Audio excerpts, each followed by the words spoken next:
So mga boss, naayos ko na yung yung issue sa expander na head unit. Tutok mo dito, mami.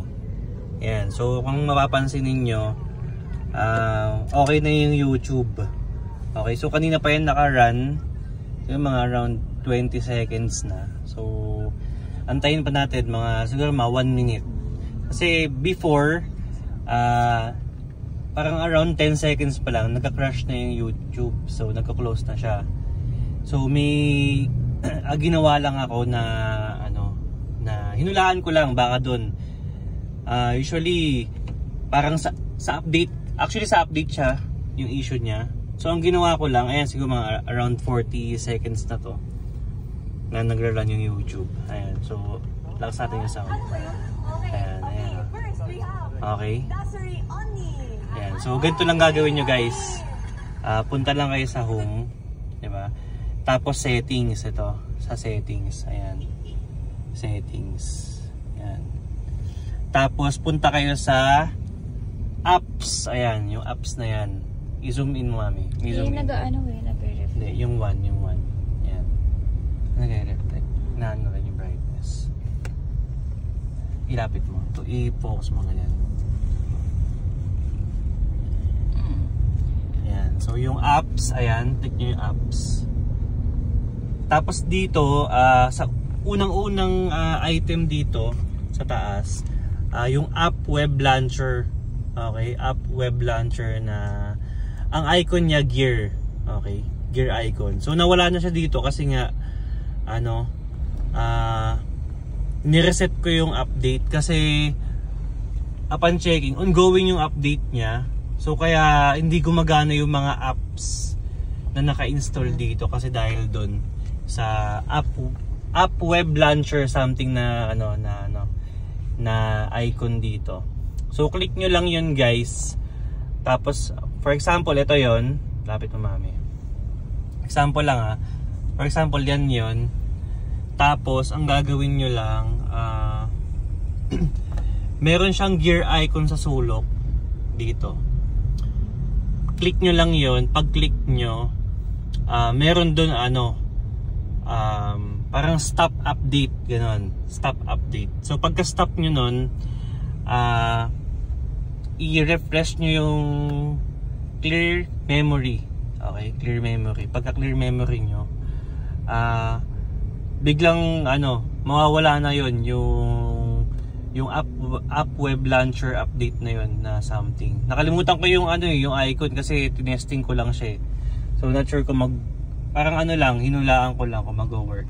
Kasi parang 1 month na rin ata na hindi gumagana yung aking yung YouTube. Usually YouTube kasi yung ginagamit namin pag pauwi na sa galing work. Ayan. So pag click nyo ulit ng apps, wala na dito yung sinasabi ko na app web launcher something. Ayan, wala na siya dito. Tapos pag ginamit ko na yung YouTube, ayan, YouTube natin, guys. Ayan, so sorry, medyo maalog kasi nagde-drive ako pa uwi. Ayan, so ayan, kita nyo, ayan na yung YouTube natin. Tapos click lang tayo ng isa para makita nyo kung working ba talaga siya. Ayan, so and after ng clearing ng memory yung kanina. So wait lang natin yung mag-load yung pinapanood namin yan, Family Feud. So inaan ko lang yung volume para hindi tayo makopyright. Ayan, so mami, iyan mo lang Ayan. Actually mga after 10 seconds nagko-close na yan. Okay.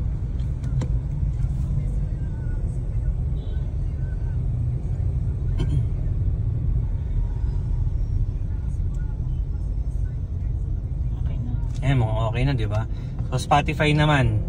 Ayan. Same din dito. Dati nagka-crash agad yung Spotify after 10 seconds, diba? Ganyan.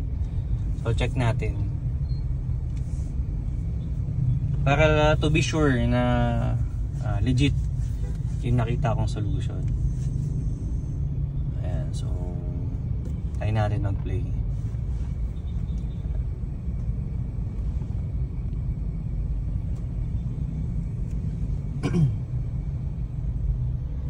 So mabagal lang yung internet natin.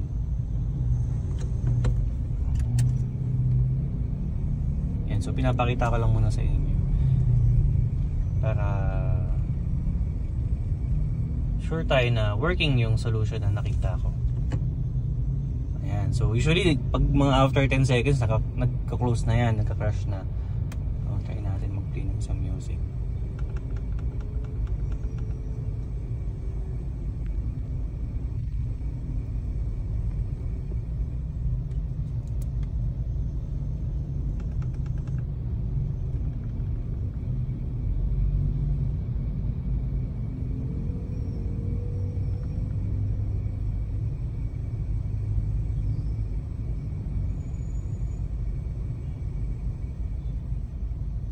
Mabagal ang internet sa bahay. Ayan, diba? Oh. Diba? Working na siya. 100%. Ayan. So last one yung Google Maps.